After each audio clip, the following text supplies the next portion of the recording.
It is 5:53 p.m. on November 11th, 2019. I'm calling to order a regular meeting of the Board of Education. Our agenda is to start either at 6 p.m. or immediately following the previous meeting, and we are doing the latter. Thank you.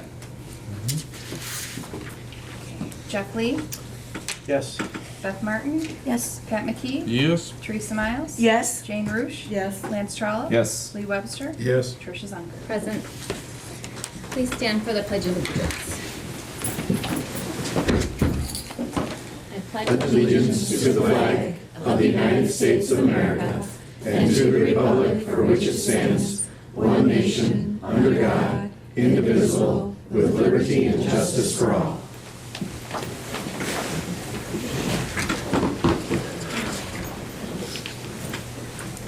It is the mission of the Wausau School District to advance student learning, achievement, and success. This time I'm going to read a proclamation from the Governor's Office. This is a proclamation recognizing Veteran Recognition Week, as today is Veterans Day. Whereas millions of Americans have served in the armed forces to preserve and defend the freedoms and quality of life enjoyed by people throughout the United States, and whereas according to the United States and Wisconsin Departments of Veteran Affairs, there are approximately 20 million veterans in the United States and 345,000 in Wisconsin. Whereas Veterans Day and Veteran Recognition Week present the opportunity to honor all those who have served and to thank them and their families for the sacrifices they have endured on behalf of the people of the United States. And whereas the Wisconsin Department of Veteran Affairs prioritizes helping veterans to ensure success in their civilian lives and offers vital assistance to veterans and military families in the form of healthcare, vocational, and rehabilitation programming, services, and grants. And whereas this November, the state of Wisconsin joins the federal government, community organizations, and individuals throughout the country in gratitude for the brave Americans who have served on behalf of our country. Now therefore I, Tony Evers, Governor of the state of Wisconsin, do hereby proclaim November 11th, 2019 as Veterans Day, and further proclaim November 4th through 11th, 2019 as Veteran Recognition Week throughout the state of Wisconsin, and I commend this observance to all our citizens. On behalf of the Wausau Board of Education, I want to thank any veterans on our administration, our educators, our parents, guardians, graduates, community, board members. You're welcome. Thank you, Dr. Lee. Yes, thank you for your service. All right, on to agenda item 5, public and student comment. Who's name? Okay. There is no one listed for public and student comment. On to agenda item 6. We have a number of items for the consent agenda. Before we approve, I'd like to acknowledge the donations to the district and thank the following donations to the district: Paul Scuderi, Office Max, Sue Nowak, Knights of Columbus Council, number 1069, Eleanor and Jelaine Russell, Chaddock Barty, Suzanne Blonsky, Buffalo Wild Wings, Katera Foundation, Mary Lowenberg, Sarah and Brett Miller, The Neighbor's Place, Reeser Fuels, Todd Sackman, Debbie Young, 3M of Wausau, Great Lakes Cheese, Grace Lutheran Church of Christ, Dumtar, and several anonymous donors. Thank you very much for your donations to the district. With that, I am seeking a motion to approve the consent agenda. So moved. Second. All in favor? Aye. Opposed? Abstentions? Motion carries. Okay, we're on agenda item 7. This is old and recurring business. So we have gone through at great length at a special meeting on November 4th, 2019, and before that and after that, some policies for review, the Neola policies. There's no action needed on that at this time. On to new business. Education Operations Committee meeting. I am on agenda 8 on the, or item number 8 on the agenda. So the first thing, A1, is the 2019 Summer Learning Program Report. At the October 28th EdOps meeting, Dr. Phelps, Deb Heilman, and Nancy Cedar presented a few highlights from another successful year of summer learning. Students then shared a little bit about their experiences from Summer Learning 2019. We also had a report on the Whole Child, Whole Wausau short cycle report on goal optimizing resources number 1. And in that, Larry Seiler and Bob Test presented a short cycle report on optimization of resources number 1 goal. And that goal is, through optimizing staffing and building efficiencies, by 2023, all schools will have comprehensive pupil services teams unique to each school to best support the whole child's social, emotional, behavioral, academic, and safety needs. At the October 28th EdOps meeting, we also had a presentation of the 2019-20 Student Demographic Report by John Uding, Director of Technology and Media Services. Also, on to agenda item 8.4, the application for cooperative sponsorship of existing clubs. This is a requested action from an earlier discussion on determining if outside districts or schools should be allowed to participate in existing Wausau School District clubs and organizations. Brian Miller, Greg Harvey, and Paul Weber created an application document that would be used to help determine if a co-op request should be approved or denied. So I am seeking a motion to approve the application for the cooperative sponsorship of existing clubs. So moved. Second. Was there any discussion needed on the modified application? Could we make one clarification? Mr. Weber and I spoke this week. We've had an application. We want to know if an application is denied, we are presuming that the board is not interested in hearing about that application, only those that we feel we want the board to approve. Is that accurate? I would like to be informed, Doesn't need to be an agenda but I item. don't believe it needs, I don't feel it needs to be brought here for Okay. any reason. Only because the last one that was denied, I did hear from parents Okay, impacted, and it would be good to have good. just some background knowledge. Is that good? Good, all right. Okay. It makes sense. Yeah, thank you. In form of an email or something. Yep. Okay, so we have a motion on the floor. Did we have a first and a second on that? Yep. Okay. Yep. All right, all in favor? Aye. Opposed? Abstentions? Motion carries. Thank you. Thank you for your work on that. Okay, next we are at the Professional Learning Leading and Service Guidelines. At the October 28th Education Operations meeting, Dr. Hiltz and Chris Nyman provided an overview of the learning, leadership, and service process that will guide individual and team professional learning. The LLS process is intended to support ongoing collaborative dialogue between educators and building and department administration about learning, leadership, and service that supports the Whole Child, Whole Wausau strategic plan. So, Dr. Hiltz, do you have any updates for us since we last discussed this? I do, and first I'd like to request an extension instead of taking action tonight. The posting of this has raised some awareness and led to some good conversation that I'd like to continue with the administrative team as well as union leadership. There's a number of things that we could continue to clarify, if that's okay with the board. Absolutely. We posted it, again, to kind of raise that awareness and start the conversation, and we were successful at that. So, again, there's no immediate need to have this approved. It's, again, the conversation, the awareness is the main key. But, yes, we did post an additional attachment. That is a grid, if you will, of potential activities that might be approved in a learning, leadership, or service capacity.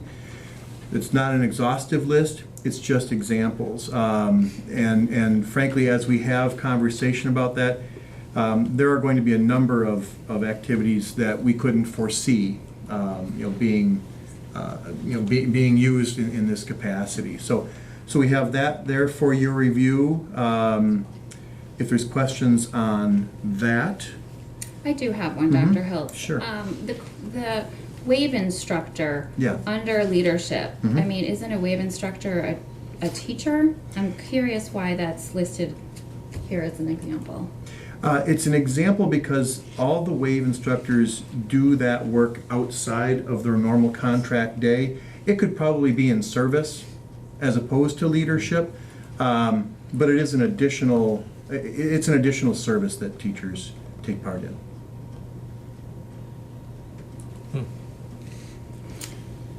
So they're teaching that maybe during a prep hour or something. Or after school, Okay. whenever, yeah, outside of their normal class.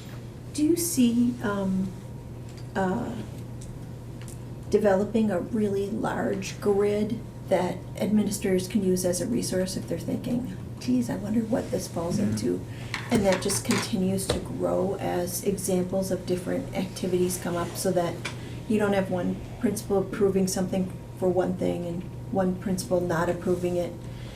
It seems like the ambiguity here could lead to people thinking, hey, depending on who my principal is, this may or may not be fair to me. Right.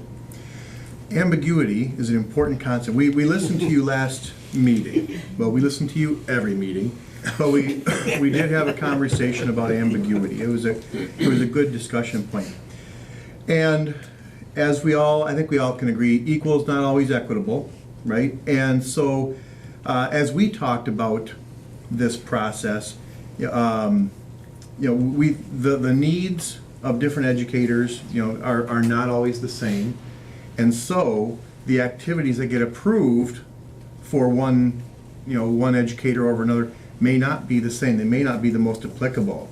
And I don't know, I'm looking at Mr. Nyman, who just left the principal's chair and has had a number of these conversations with teachers. Chris, would you have anything to add to that conversation? I just think, and first of all, I think I'd like to just begin by saying the fact that we're grappling with this a little is not surprising, and I don't believe that it's unique to Wausau in any way either. I think the field of professional learning for teachers really is in a transitional period, and I think that transitional period has come as a result of some fairly recent research. Like there was the big 2015 research that was done by the Bill and Melinda Gates Foundation when they figured out we spend like $18 billion in professional learning for teachers every year, and teachers spend something like 68 hours of any given year doing professional development activities, yet we continue to see growing achievement gaps for kids, and we're not yielding the results that we think that kind of investment should yield. So let's start to explore what professional learning should look more like and sound more like to be impactful in the way that we believe it should be impactful when we're investing that kind of time and that kind of money. That research really has indicated, and it's evolving, it really is indicating that more teacher choice, more teacher voice in the decision-making process as part of and linked to evaluation is proven to be more powerful. It does allow for the follow-up, it does allow for the opportunity to implement and apply learning in the classroom with guidance and conversation and discussion from an evaluator or even a team. So when I think about most recent experiences that I've had as a principal, I might be having a conversation as part of evaluation with a veteran staff member, and they are presenting to me a kind of innovative idea that they'd like to do around establishing goal-setting practices for students in their classroom because they realize that that practice has a high effect size on student learning or a high impact on student achievement. Where I might be having a conversation with a first or second year teacher that's really struggling with classroom management. So this framework really is intended to be able to give the flexibility for me as the building administrator to be able to, one, know that because I've invested the time in building the relationship with my staff to know that this is important work and this is work that will have a positive impact on kids and families that we support for that particular teacher, but then giving some more guidance to that newer teacher who maybe is struggling a little bit with classroom management, is coming in saying, I'd really like to work on, just transitions in general. Okay, well, let's broaden that a little and let me help you generate some ideas that might give focus to your work and your goals and your learning for this particular year and the next 2 years. So in spite of ambiguity being fatal, as I believe how we described it last time, which sounded a little alarming to me, so I promised I wasn't going to use the word, but there I go. I think the current trend in professional learning, kind of nationwide, really is toward allowing it to be more personalized and really recognizing that this is people work. This isn't just process work, right? So as much as I think we're transitioning from a model that was very, very clearly defined and it was very black and white, this feels unnatural to some degree. So when I say it's generating a lot of questions and generating a lot of discussion, I don't think that's a bad thing. And again, I don't think it's something that's unique to Wausau. I think this is representative of what's happening kind of I nationwide. think I have a completely different theory. I think we should do away with this. We have professionals that work for us and they want to do their best work, and this stuff should be covered in their evaluations if there's appear to be struggling, or even before their evaluation. If they're struggling, they can go to their supervisor and say, I'm having problems in this area, what do you suggest? But to me, this just seems like we're setting up hoops that people have to jump through whether they need it or not. I have a related concern. It just seems like the 3 and the 1 year time period just feel a little arbitrary. It feels kind of, I mean, does it have to be within 1 year? Is it something we can say we want to see these 3 items completed over the course of 2 years and take a little bit of maybe pressure off? I mean, I know that the feedback is very positive on eliminating a certain number of hours. My concern on that had been, I would just like to ensure some kind of cap. That I just don't want to hear some horrifying story of, 70 hours devoted to this or something after the first year of it being done. But to me, it just feels arbitrary to say, okay, from July 1st to June 30th of the following year, complete these 3 things, and recognizing we have this ambiguity and not knowing what that's going to look like for everybody. Still quite concerned about that. So I think, Tricia, there is still, and even within our current evaluation process, the development of a professional practice goal annually certainly provides opportunity for a teacher to say in 1 year, you know what, I didn't make quite the degree or level of progress that I thought I would make around that learning or that implementation, and I'd like to add a second year. And certainly that was something that I was more than willing to accommodate if indeed I felt like there was work and there was progress that was being made. So I don't see that it would have to be 1 year and then done. If there would be a continuation of learning, or perhaps adding another layer to learning that had happened in a second year or even third, I certainly think that would be something that evaluators would feel empowered to be able to continue to approve. Yeah. I'm really happy that now, since this is disconnected from pay, that I can finally talk about this kind of thing. I think it's absolutely a good idea that we have some kind of a system of professional development, right? And obviously every good teacher does professional development on their own every year. What this allows us is to create some kind of format for that in which that teacher can speak to other teachers, speak to their principal. It's a reporting process that allows us to do a lot more teamwork in those areas that everybody ought to be doing something in every year anyway. The question of what they get through in a year is a question of how well the program was established. If you've set yourself impossible goals, there should be somebody to tell you that's not a possible goal for 1 year. You're not going to get there. And that's where that value of talking to your college and talking to the principals. And of course, once we have the grid as was recommended up here, you've got a better idea of what's reasonable and what's not reasonable.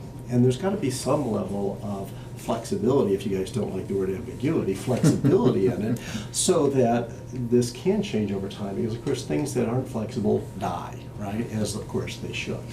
And we've seen that.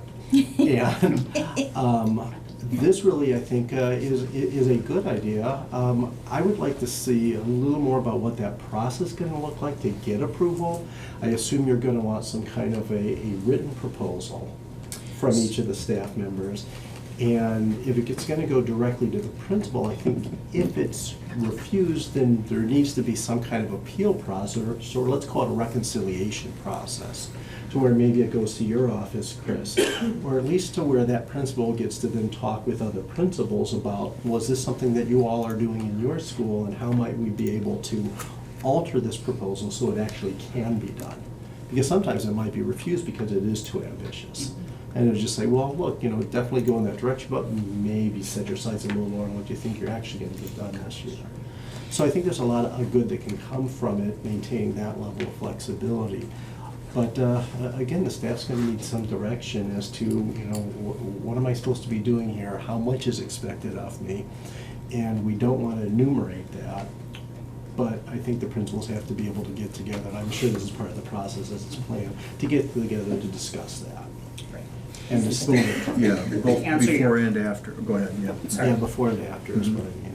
To answer your process question, so teachers currently identify and they record their SLO and their PPG for approval in a software resource that we call Frontline. And so we'll be adding the professional learning management sort of side to that. So they will log their learning, leadership, and service goals there, and they will be approved. So they will enter it there, they'll log it there, they'll log the action steps, and then it will go to the principal for approval. Okay. So the SLO will be attached to this in some way? Okay. The what, I'm sorry, Jeff? SLO. Oh, yes. The student learning objective. Yeah, It's the same software.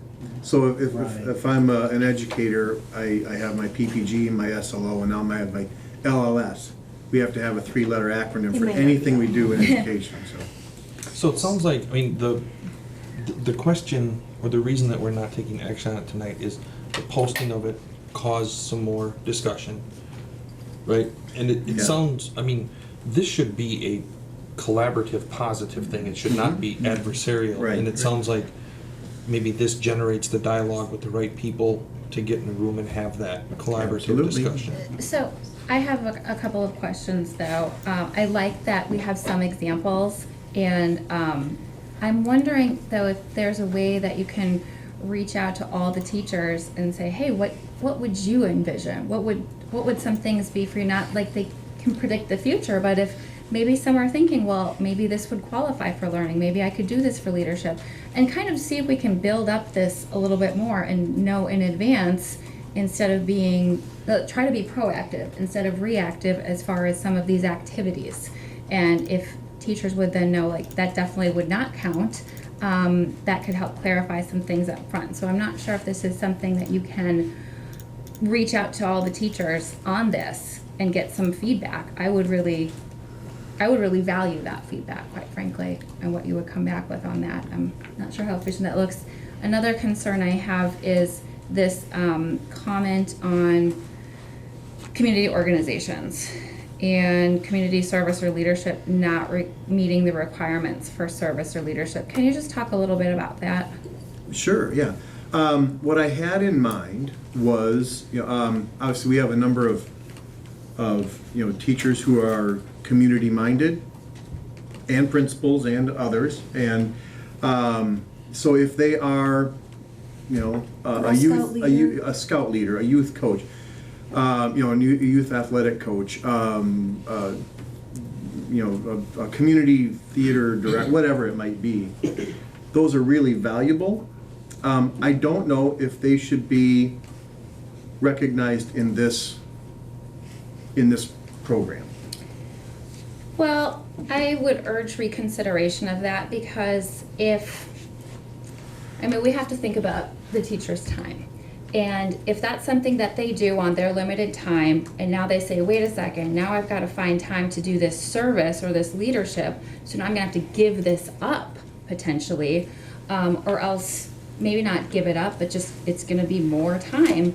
I think when you recognize that these are things that are important in the community, and I think that we should consider these things? I think that we can't consider those things. One, because they're not directly related to the job, right? And second, that and there's things that can't be at all related to the job, like somebody serves on the church board, for instance. That can't be in any way related to what they do on the job, and this is about professional development for your employment with the district. So I would keep a separation between them. I would too.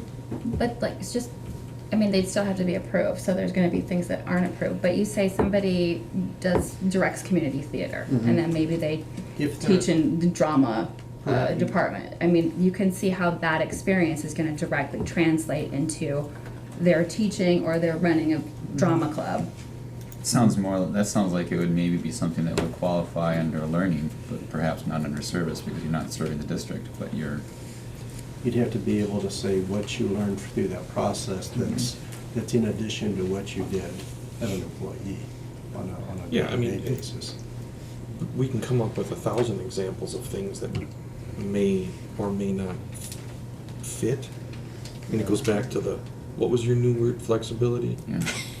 I don't know, I just know it's not ambiguity. There's two, It is not Chris. fatal. Right, the way we do it in the university is if I'm applying my academic expertise to some community purpose, then that counts, but like this service doesn't count at all. Because it's not sufficiently directly related. So for instance, if I were to make you all sit here through a lecture on European nationalism, which I could do endlessly, and which you would all hate, but if I were to do that, that would count. But anything that I do on a normal basis here doesn't count in the university at all. Could I speak to that a little bit? And I can't remember if we talked about this last meeting. If I did, stop me. We talked a lot about inputs versus outputs, right? So, someone could go, attend a 3-day conference and have it make really no impact on their practice. Other people could attend, do a book study or a short webinar, and it does lead to many hours of work just because it's being implemented and the impact is really widespread. And so that's what I kind of hear you saying is, what's the impact? How is it related to our work and student, and support of students and their families? How is it making you a better district? What if, I'm just throwing this out. Yeah. What if you went with maybe require one of these in the first year? Start gathering an inventory on what applies in. And we don't know what the difference between 1 and 3 is. Right. Did So I read 3 books? Did I read 1? Yeah. Right. So Did I I'm just think saying, about it 3 times versus 1 time? right. Say, okay, pick something, whatever something is. It falls into one of these 3 categories.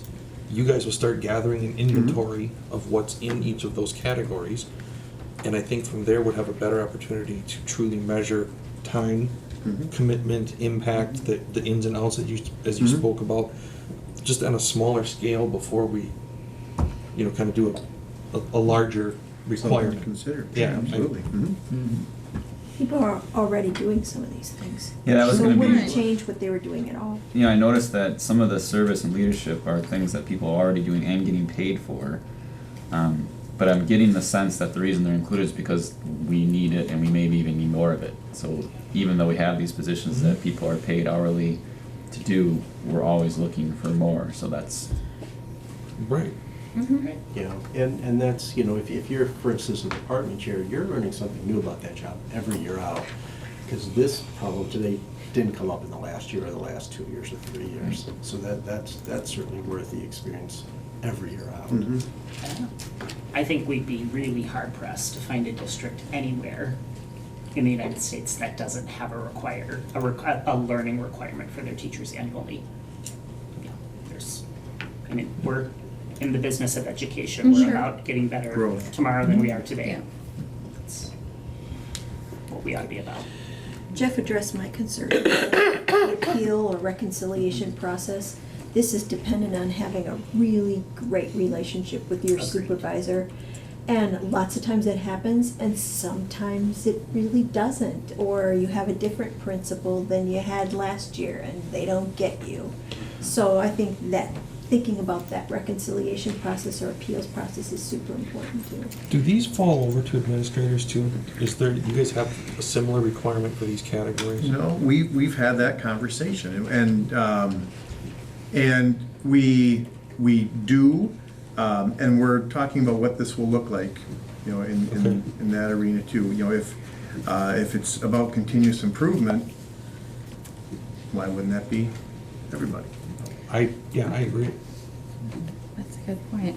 So, it sounds like you want to have the conversations that are starting since this was posted, and then you'll bring this back to us in December? Absolutely, and again, we'll take what you're sharing with us tonight and incorporate that into this conversation too as we develop this.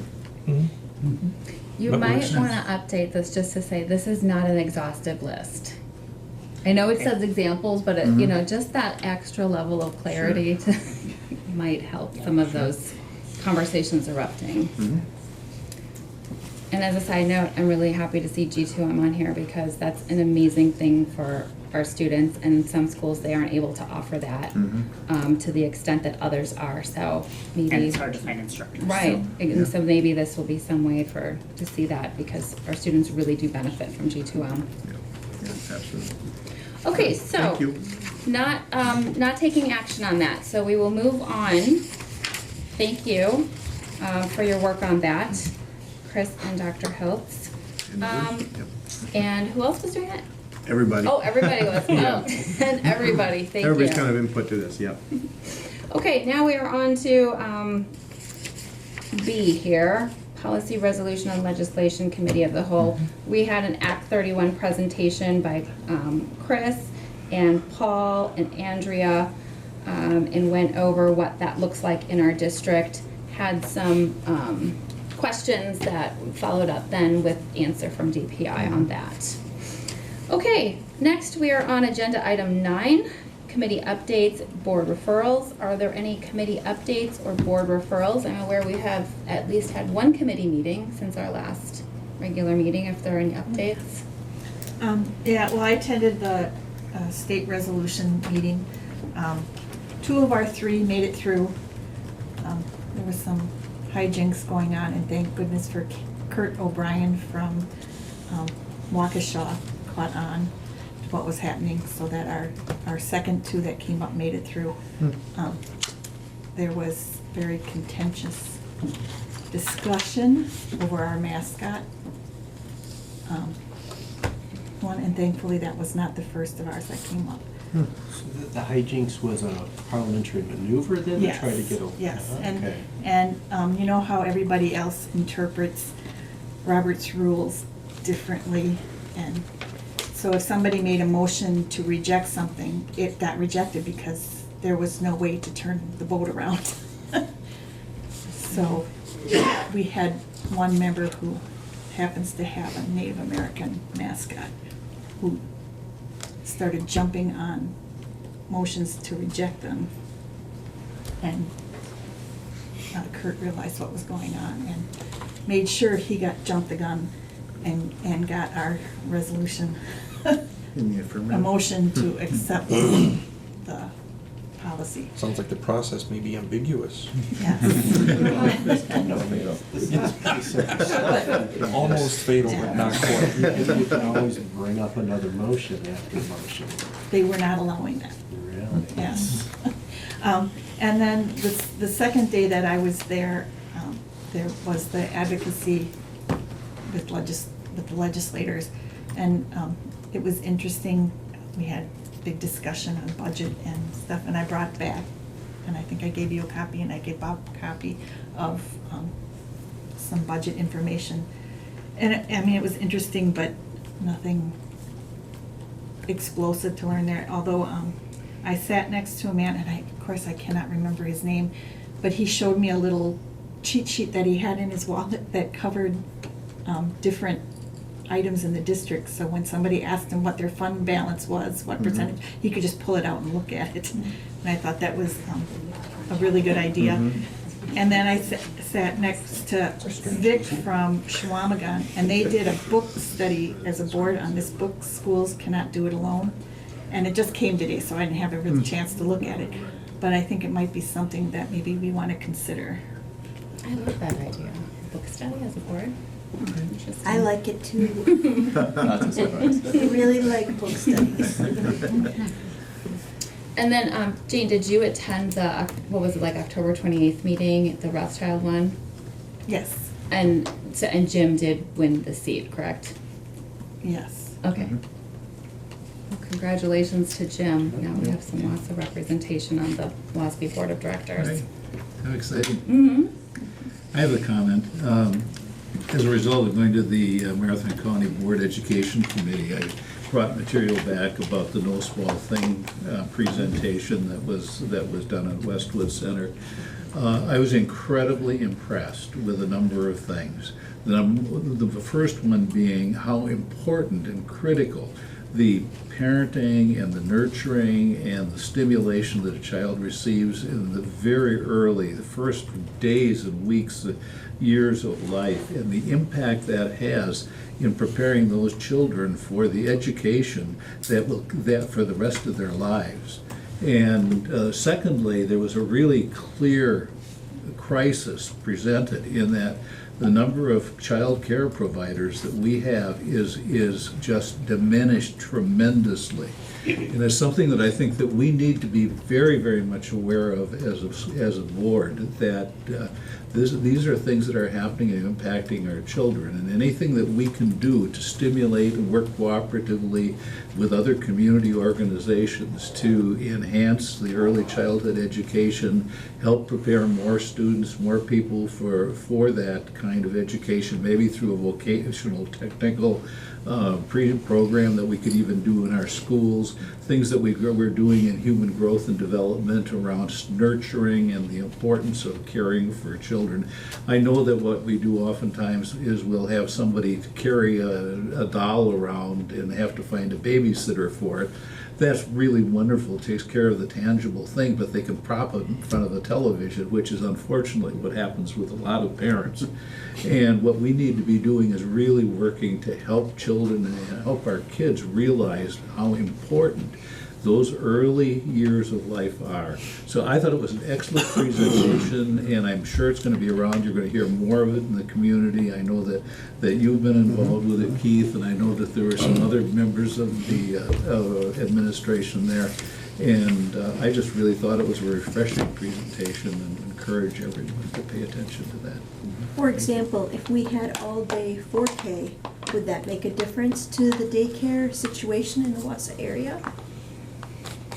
I mean, would that open up more slots for more people for quality daycare? It was really interesting that one of the comments about that was that, yes, it might, but then what happens, it would, because it was within the district, what we might do is we might lose people that are in the private sector or that are already doing that, because then they would want to come into our 4K program. So there's good news and bad news about Right. some of those things.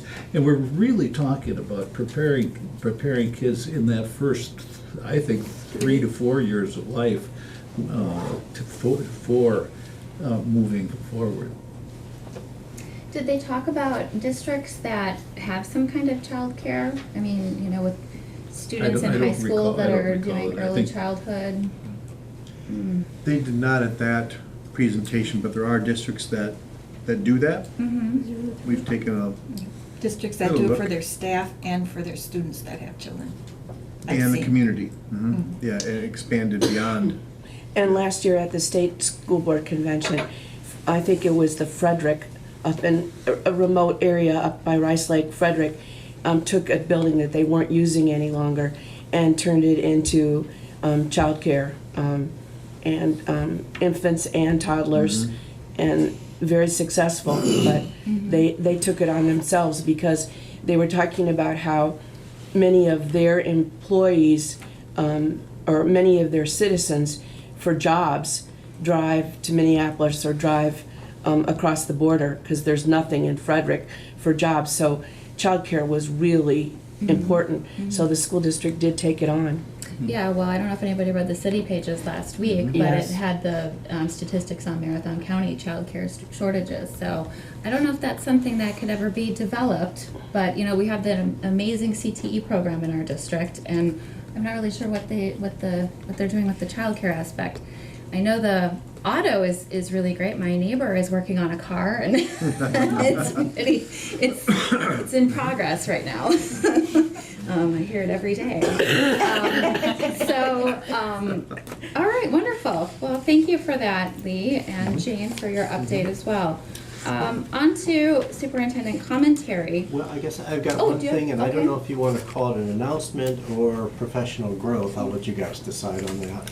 But I'm the director of the, or not the director, but the faculty advisor to the Multicultural Resource Center on campus.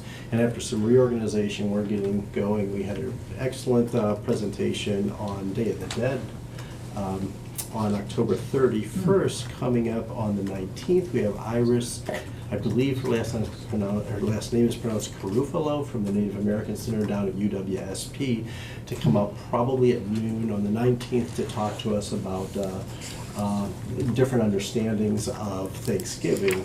And then the 20th at 6 o'clock in the evening, also on the campus, we have Sunny Smart and Dylan Prescott coming to talk to us about Native American drumming and dancing, and that's going to be an interactive program. And I want to make sure you all know that you're invited to it, and we're going to be reaching out to staff throughout the district to be involved with that. And then on the 6th of December, we're doing a program on solstice-related holidays. So all the holidays that take place around the solstice and why they are indeed around the solstice. Probably be at noon on the 6th, but that's another thing that, again, members of the district, if they somehow are free at noon, might be available for. And if there's a lot of interest, maybe we could move it. It might count. It's up to Chris and the principals. Right. But we might. Maybe not this Yeah, year. could we But get we them might be able to too? find some synergies there between the campus and the school district related to these kind of learning opportunities. Dylan Prescott is a graduate of the Wausau School District, and he does cultural presentations. So if anybody is ever seeking those types of presentations, he's somebody to reach out to. He graduated a few years ahead of me, but in our Ho-Chunk kinship system, he calls me granddaughter. That's how expansive our kinship system is. Would you forward that information out to all the board members so that we have that? All right, thanks for that. Any other professional growth or development to share? All right, so on to superintendent commentary. Dr. Hiltz, anything? Nothing to add tonight. Okay, well, you've been adding it through the whole meeting, so. All right, and then on to presiding officer commentary. I'm just going to ask that the board liaison report be entered into the official record. And with that, I am seeking a motion to adjourn. So moved. Second. All in favor? Aye. Opposed? Abstentions? Motion carries. Meeting is adjourned. Thank you very much.